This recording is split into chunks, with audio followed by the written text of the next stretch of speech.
Wir haben heute gesehen, dass Lügen kurze Beine haben.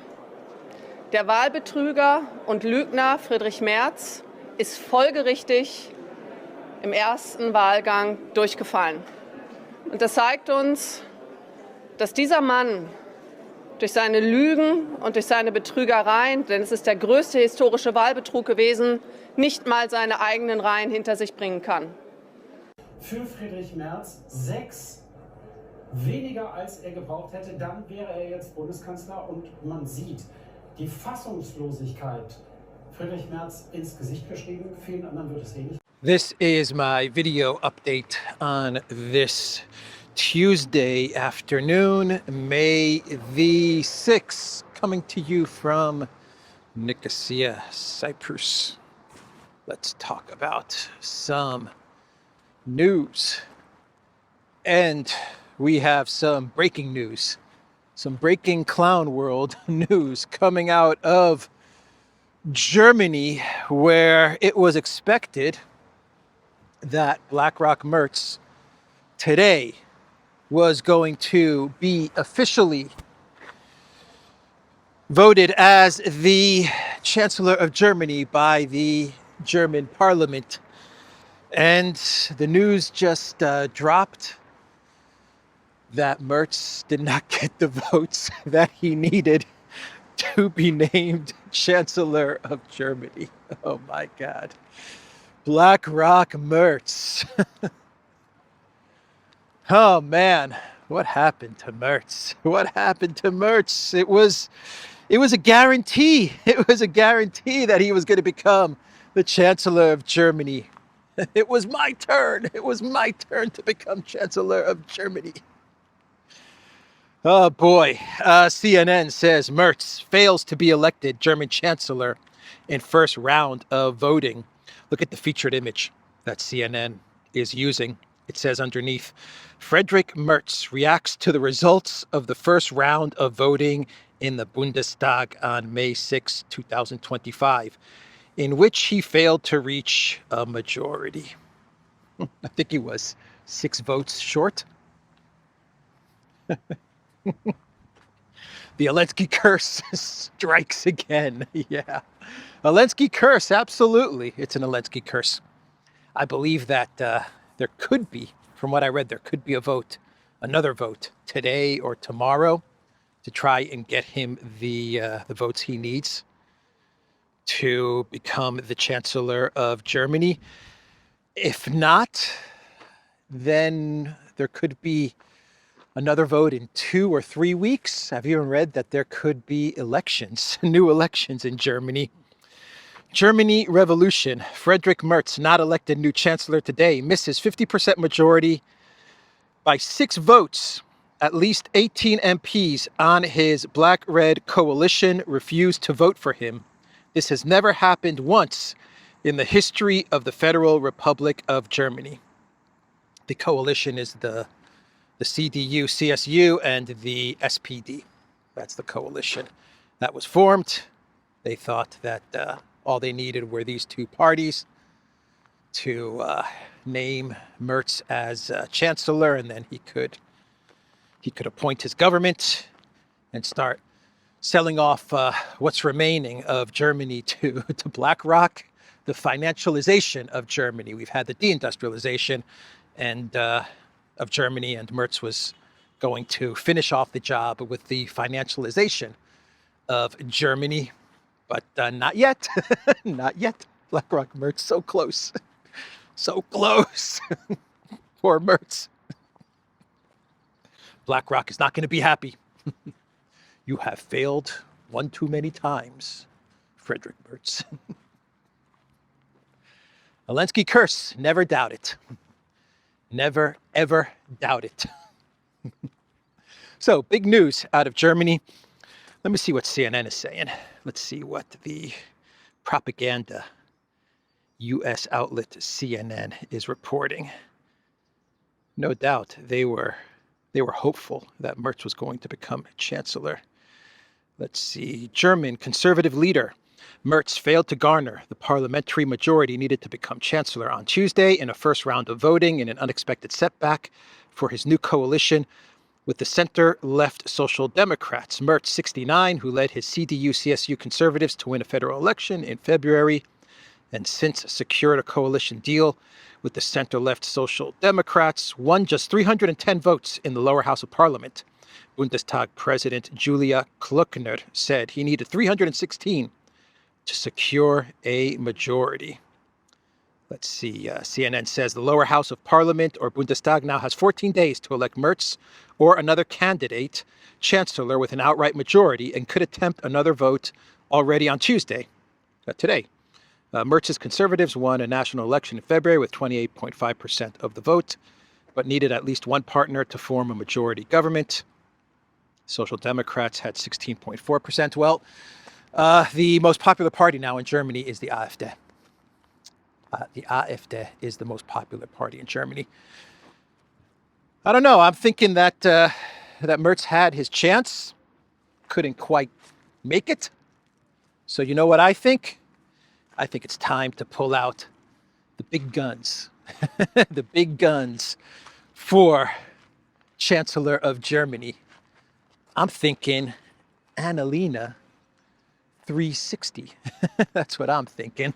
Annalena 360 time. Oh man, incredible development in Germany, huh? Incredible development. He shoots, he does not score. Chancellor Merz, not Chancellor Merz, Friedrich Merz. He shoots and he does not score.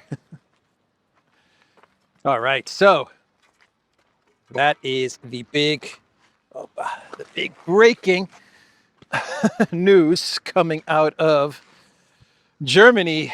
Let's move on and let's do an update on India and Pakistan, the tensions between India and Pakistan.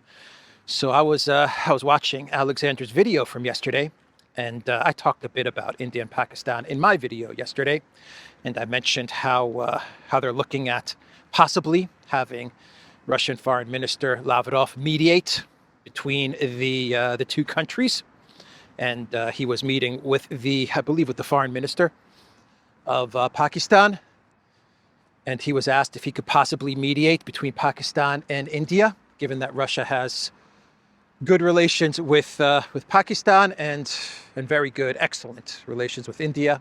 They are a BRICS partner, and Lavrov said, sure, if both countries agree, then Russia would absolutely mediate to de-escalate.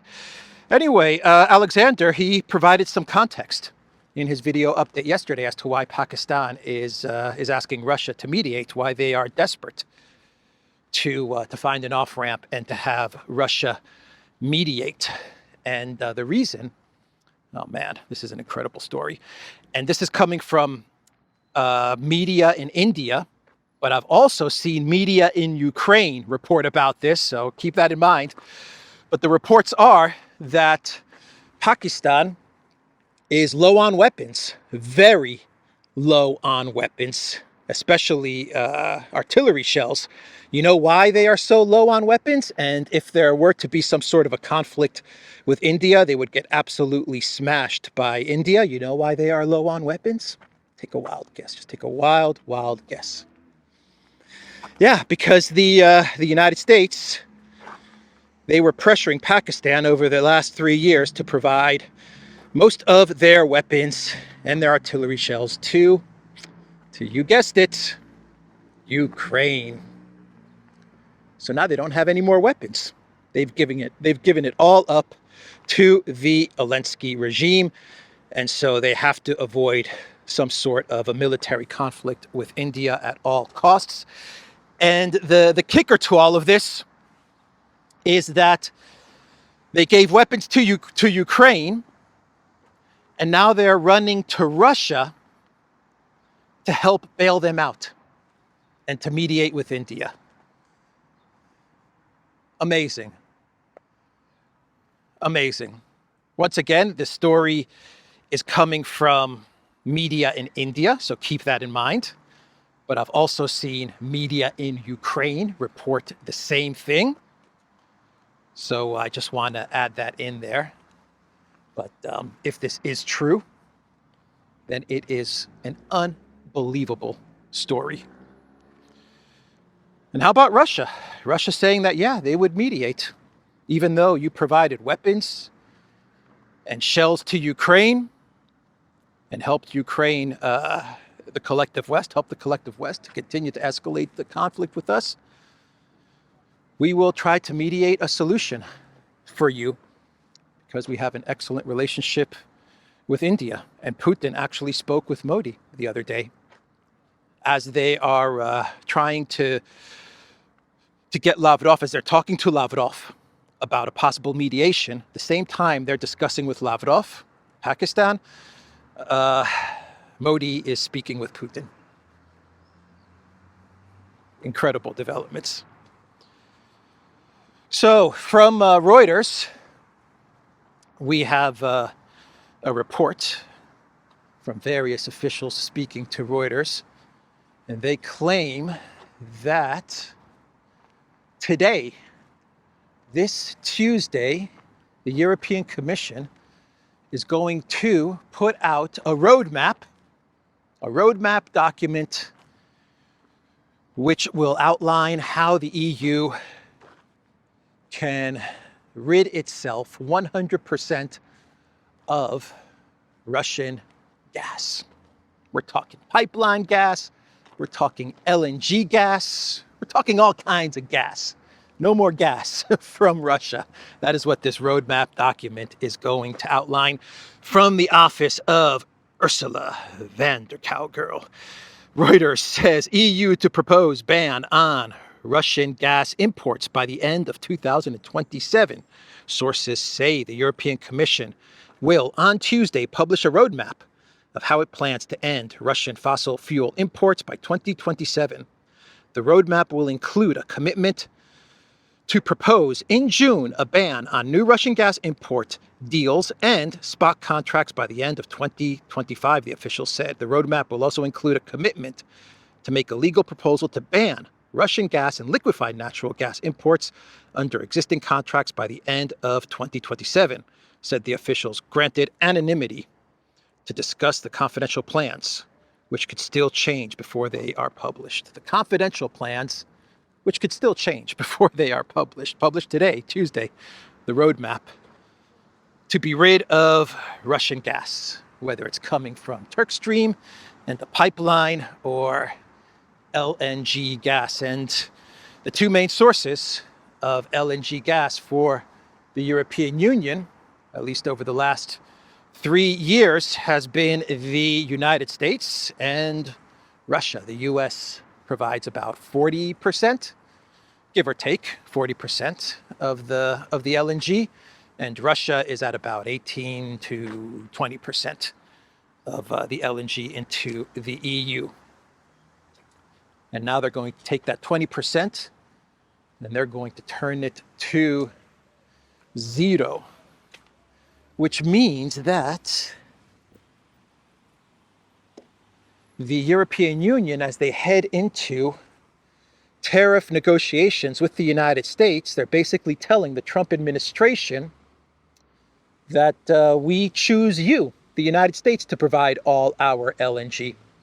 They're giving up the leverage, if you wanted to call it that, the leverage that they had over the United States, which was telling the United States, well, either you strike a favorable tariff deal with us, or else we're going to choose Russian LNG. They're giving that up.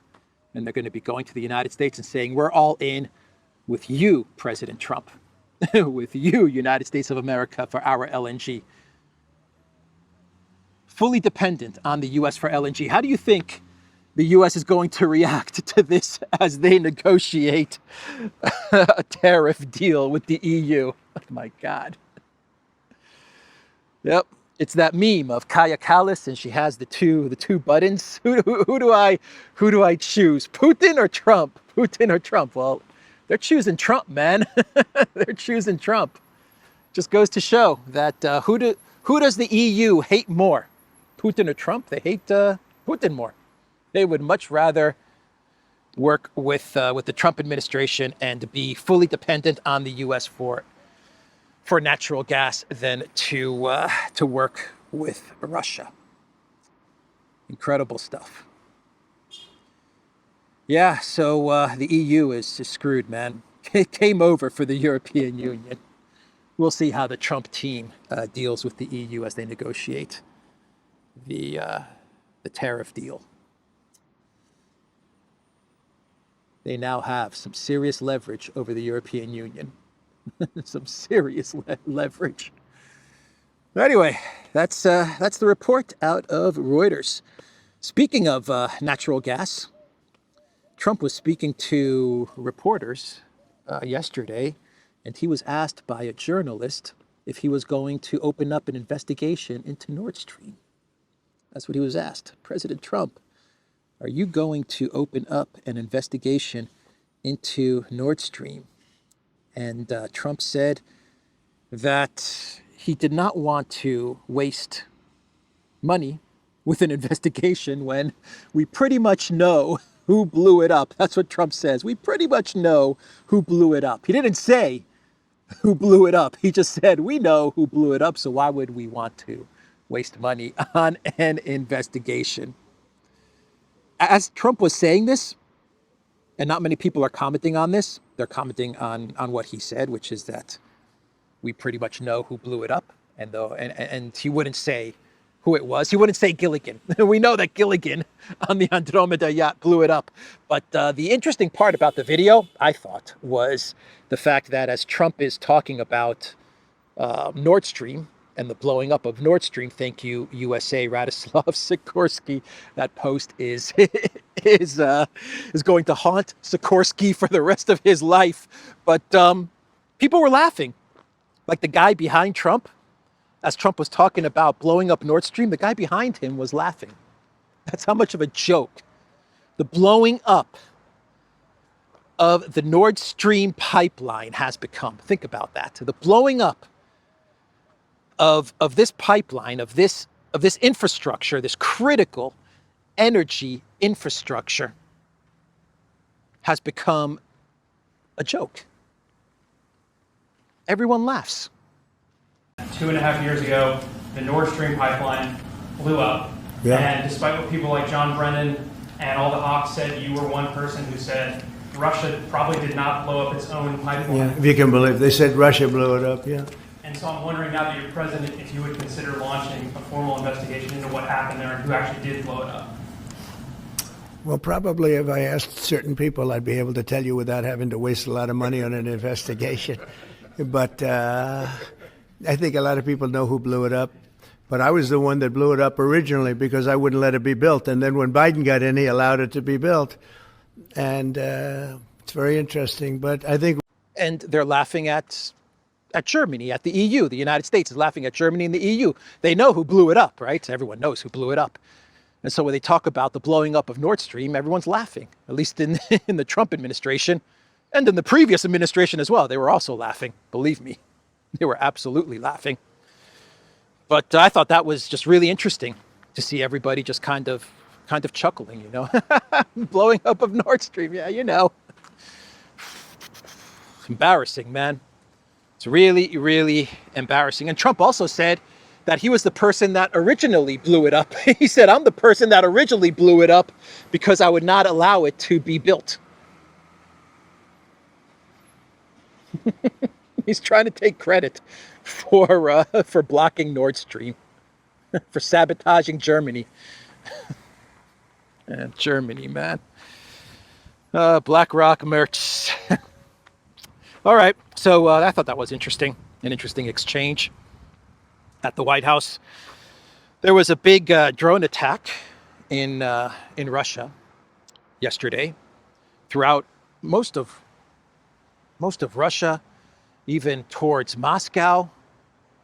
I believe over 100 drones from the Ukraine military into Russia, and I want to say 32 drones were shot down around the Moscow region. That number could be off, but either way, we are looking at the Zelensky regime playing a very dangerous game here, trying to scare off, to intimidate world leaders, to intimidate and scare off Russian citizens, probably hoping that people will not show up to the May 9th parade, hoping that maybe there could be some world leaders who will see the drones being launched into Moscow and will decide to cancel. I don't know, but Zelensky's been warned.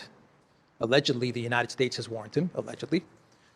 We are getting solid confirmation that China did tell France and the UK to tell Zelensky to shut it down, to calm it down, and not talk about attacking Moscow while Xi Jinping is going to be there.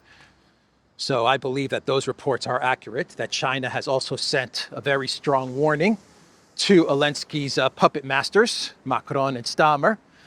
But seems like he's not listening. He backed off a little bit yesterday. Zelensky backed off. He got a bit scared. And he said that he's more worried about a Russian provocation on May 9th, that Ukraine's not going to do anything. And people should really be worried about Russia doing something in Kiev on May 9th. But I don't know. Maybe Budanov, maybe the military acting on its own, the Banderites. Who knows? Maybe Zelensky said, you know, I've changed my mind. I'm going to launch drones into Moscow and continue to push it. Anyway, that's what happened yesterday. We'll see if he continues to launch drones into Russia all the way up to the day of the victory, May 9th parade. We'll see if he continues or if this was his last attempt to try and scare people and intimidate people and world leaders.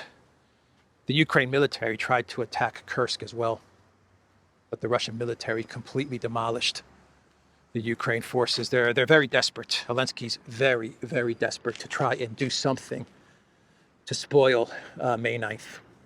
He even sent his soldiers to a certain annihilation by trying to capture some part of Kursk.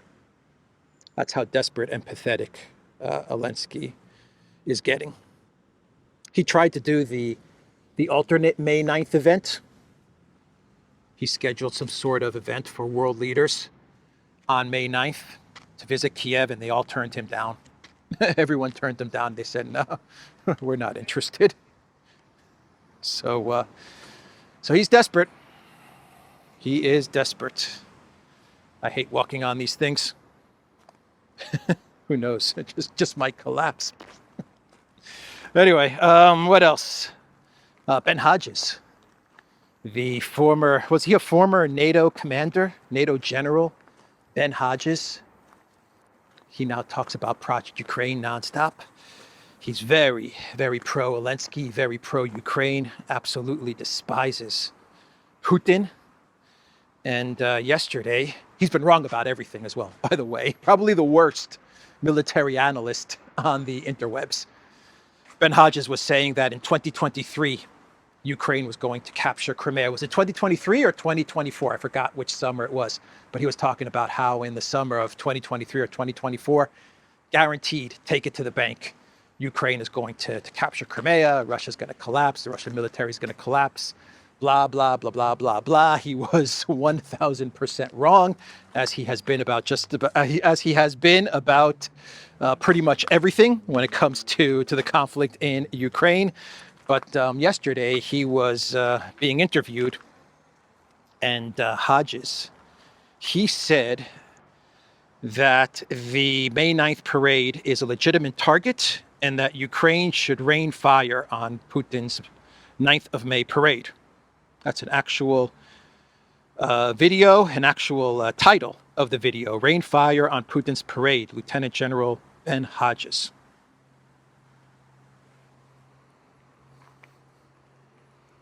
His argument is that this is a legitimate target.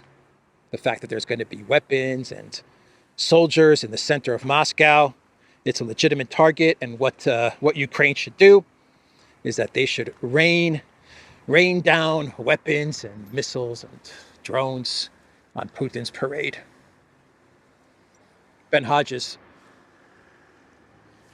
Maybe Ben Hodges forgets that there's going to be civilians there, that there's going to be world leaders, Xi Jinping, Lula, Fico, Vucic, many world leaders. So what is Ben Hodges proposing? That Ukraine, with the backing of NATO, with the backing of France and the UK, that they rain down missiles on all of these world leaders? Is that what Ben Hodges is proposing? Lunatic, man. Crazy. Absolutely crazy stuff that he's saying. So let's do a Romania update. And yesterday, after the big win from Simeon in the first round of the elections in Romania, we had the Romanian Prime Minister, Marcel Ciolacu, resigning. He resigned and he disbanded his pro-EU coalition. And yeah, that's it. That's it. The pro-EU government in Romania is in tatters. Tatters, tatters, tatters, tatters. Yeah. How about that, huh? You know that Ursula is getting her tools ready, so my message to the people of Romania, Ursula's getting those tools. She's getting those tools ready, so you guys better be prepared. But it looks like the pro-EU ruling elite in Romania, at least for the time being, it looks like they are tucking tail and getting out of Dodge. So let's do some clown worlds and we can wrap up this Tuesday video. And the first clown world is, what should be the first clown world? Let's see here. We had the World War II parade yesterday in London, or was it today? I think it was yesterday. We had the World War II parade, and the Ukraine military was represented at this World War II parade in the UK. It was about 11, I counted 11 soldiers that were marching in this parade. King Charles actually stood up to salute these Ukraine soldiers. The entire parade was representative of an empire that is long gone. I watched some of the parade, and it was representative of an empire long gone. I saw some of the clips, that is, on X and on Telegram. Kind of sad to watch the parade. It was not at the level of May 9th in Moscow. That's for sure. It's not at that level, this parade. And the fact that they had Ukraine soldiers at this parade, the fact that King Charles stood up to salute them, shame, shame, shame. A disconnected political elite. That's what I saw, disconnected UK political elite at this parade. It didn't look like there were many people either. It didn't look like it was an event for the people. That's what I want to say. Where May 9th is an event for the people. You have world leaders there, but I mean, it's really an event where everyone comes out to participate. This seemed like it was a bunch of political establishment elite sitting up high and just kind of watching the parade go by. I don't know. Maybe I'm wrong about that. Maybe further down the road, there were a lot of people watching the parade. But at least from the segments that I saw, not very impressive. But Ukraine was there. Ukraine was there, representing. Gotta hand it to the UK. Man. Anyway, that's it. I don't have any more. I really don't have any more. My Clown World, I think, was my opening segment. Skype shut down yesterday. Remember Skype? Skype officially closed on yesterday. 22 years Skype was around. Remember when it first came out? It was amazing. Free phone calls. Oh my God. Are you kidding? Free phone calls? It was amazing. Anyway, it's been shut down by Microsoft, officially shut down by Microsoft. That's all I have for this Tuesday. TheDuran.locals.com. We are on Rumble, ODYSEE, BitChute, Telegram, Rockfin, and X. Go to the Duran shop, pick up some merch, like what I'm wearing in this video update. You will find a link in the description box down below. I'll see everybody tomorrow.